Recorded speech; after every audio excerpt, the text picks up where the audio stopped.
why did .NET Core need to exist? We already had the .NET framework. We just called it .NET usually, and we were working just fine. So why did .NET Core need to exist? Well, first of all, the .NET framework was full of patches and workarounds that slow it down. Over time, it grew and grew and grew, and there were a lot of things that were changed and morphed over time, but it still had that same core from over a decade ago, now over 2 decades ago. So there's a lot of patches and workarounds that kept getting built upon on top of each other, and that slowed it all down.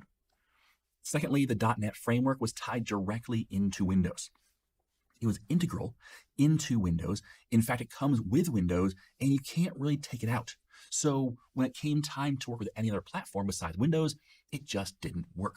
It expected and needed the operating system DLLs that don't exist on other platforms, or not the same way.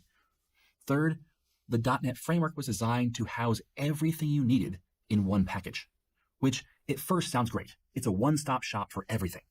The problem is you don't always need everything. It's kind of like a Swiss Army knife. It sounds great in concept. You have lots of tools at your disposal, all in one nice, easy to use thing, right? Well, that easy to use doesn't really apply because trying to get to that right tool and using that tool is not as helpful as a tool specifically designed to do that one thing.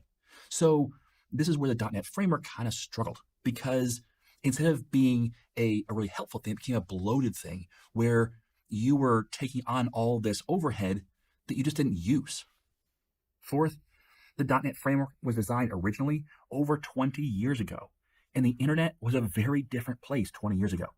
I mean, some of you weren't even around 20 years ago. Some of you weren't in the industry 20 years ago. And so even going back that far might not even be something you know how to do or can do because you weren't there.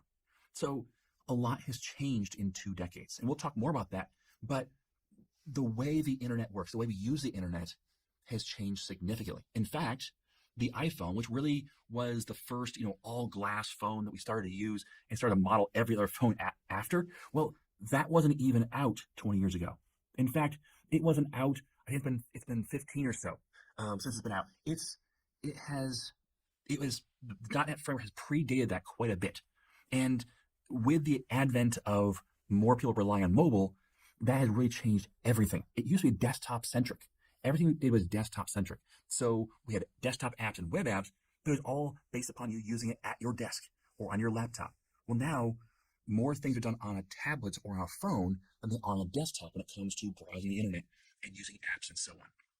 So a lot has changed in 2 decades, and the .NET framework was conceived and built before any of those things really took off. So there's a lot of reasons why the .NET framework was kind of hanging back.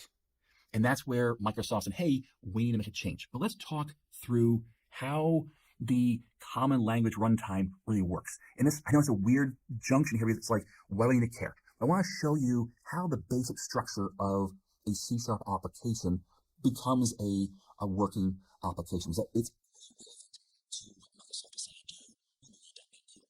So this is a very, very high-level, generalized view. There's much more specific things going on behind the scenes, but let's talk about it. So you have your C# source code. And this is a .NET framework, and you've written some, let's just say a simple console application that says hello world. Cool. You got your C# code, then what happens? Well, you compile it.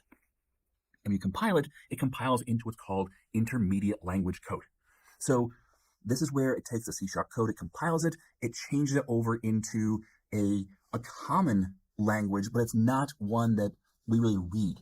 And we can, but it's meant for the computer to read. And this intermediate language step, just so you know, is the reason why the .NET languages, which have multiple, that all work together because they all compile to the same intermediate language code. So F# and VB and others compile down to intermediate language. They have different compilers that put it into the same intermediate language. So that's kind of the common layer then for all of .NET is intermediate language code. But then that gets passed off to the .NET Framework CLR, Common Language Runtime. This is what executes the intermediate language code. So in here is things like the JIT, if you've heard of that, the just-in-time compiler, and other things that execute your code. And this is where garbage collection comes in, other things. the tools around running your source code as an executable on your app, on your Windows device. So on Windows, you can run your C# source code because it's been compiled down into intermediate language code, which then gets executed using the .NET Framework CLR. Well, this is a common language runtime, and Microsoft said, hey, you know what? We could kind of, and this is again a high-level generalization, we could just write a different CLR, the .NET Core CLR. And so he said, we'll write a new way to process that same C# source code.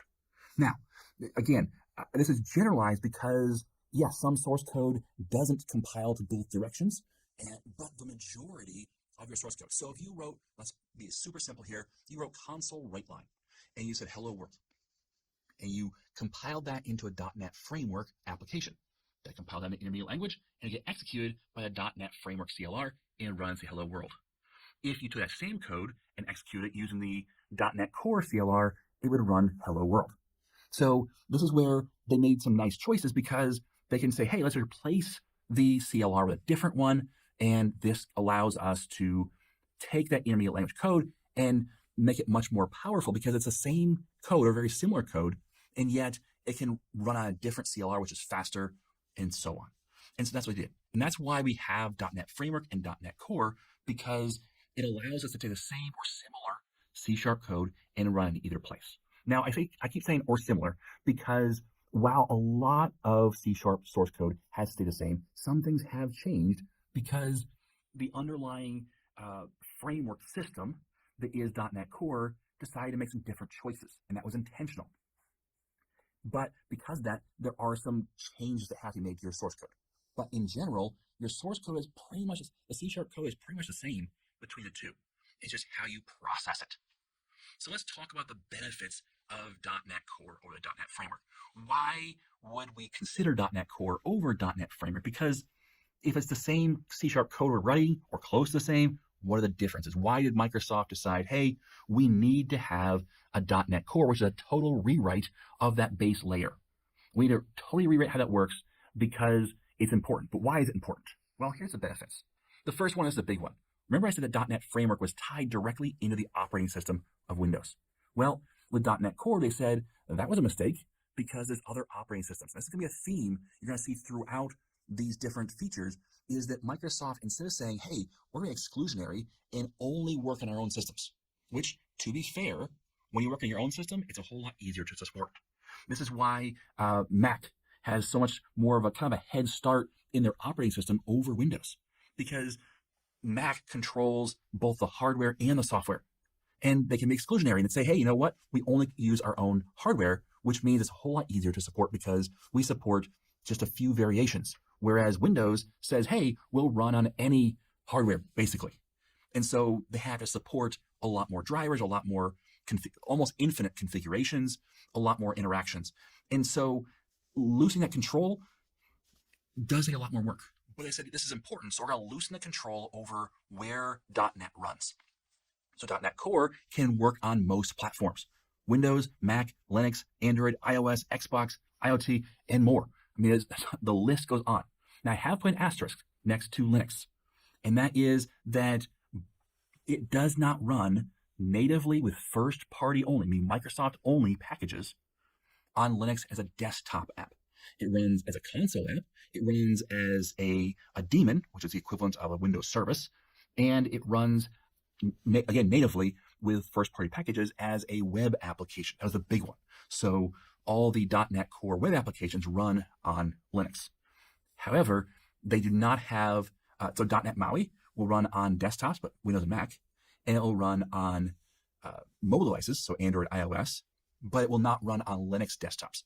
And there are some reasons behind that, but there are third-party open source projects that use C# and .NET to operate on Linux desktops. So check out like Uno and Avalonia. They're kind of the competitors to .NET MAUI, but they have kind of a head start. They've been doing it for a while, and they do work on Linux desktops. So you can basically take your C# code and put it anywhere, as opposed to .NET Framework, again, tied into one operating system.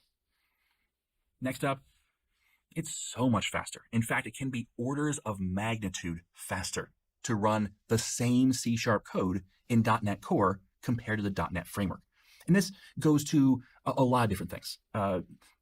When .NET framework came out in 2002, it has been patched and patched and patched and changed over time. Well, those patches take up a lot of performance. And so .NET Core, they started over. And because they started over, they got to write it. I don't want to say write the first time because that's not quite what they did, but they get to kind of get rid of all that patching and figure out what the right code is to solve today's modern solutions or modern problems. But also, they get to kind of drop some support. With .NET framework, it supported things like Windows XP and even earlier. Whereas with .NET Core, it doesn't go back that far. So it can kind of get rid of and drop a lot of the legacy stuff that's no longer needed. And so with that, it becomes a lot faster to run even the same exact code, but in .NET Core rather than .NET Framework. It's modular.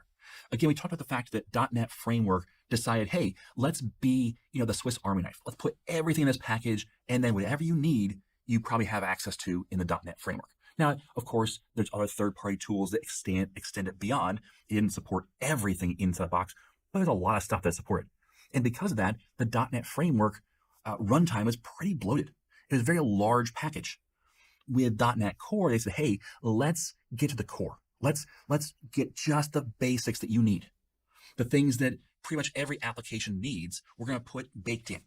And then what we're going to do is we're going to write, and I'm speaking from Microsoft perspective here, I didn't do it, but we're going to write a series of first-party NuGet packages that bolt on using the built-in interfaces so that it can be modular. For instance, let's just say you're writing a simple Hello World console application. Well, does that need cryptography?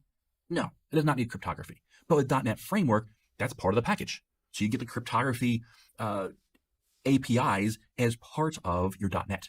Well, with .NET Core, you don't get the cryptography unless you add it as a NuGet package. So it's the same support, and actually there's more support for more things from Microsoft, first party. But they said, instead of putting it all in one, we've broken it apart and allow you to bring in just the pieces you need. It's modular.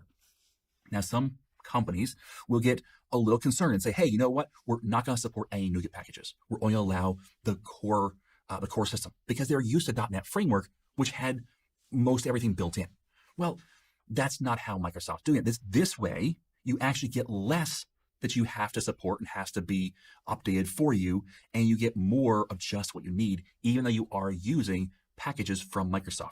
They're essentially just parts you can bolt on. And the really cool thing is you can actually replace those with third-party bolt-ons instead. So if you decide you want to do things a little differently, you bolt something else on instead. A simple one is there's a built-in logging with most of the .NET Core things. But the built-in logger is a pretty simple one. You can replace that with, say, Serialog with just a few lines. And all of a sudden, you're using a third-party logging tool using the same hooks, the same interface as the .NET Core built-in logging, or it's still a NuGet package, but it's what they designed to start off with for logging. So it's really modular and allows you to extend and grow as needed and kind of replace parts one at a time rather than replacing the whole framework. So this allows for a much more, again, faster, but also more modular setup. There's also a lot more features in .NET Core. And part of this just comes to the fact that .NET Core is the modern framework. And we'll talk more about the life cycles of both and what's supported and what's being updated and all the rest. But there's just more features with .NET Core. For instance, out of the box, when you start up a new MVC application, when you do, you get logging built in, you get dependency injection built in, and it's set up to use those things. Now again, you can use a third-party logger, you can use a third-party dependency injection system, but it's built in, set up, and designed to use dependency injection and logging right out of the box, rather than having to figure out how to rework things to add in dependency injection and logging. So more features out of the box. Now I do want to say, before I continue, I keep saying .NET Core, and you probably are wondering, where's .NET? Well, .NET is .NET Core. We're going to talk more about that in just a little bit, but hang with me. We're talking about .NET Core. The latest stuff, which is .NET 7 right now, is part of .NET Core. Okay.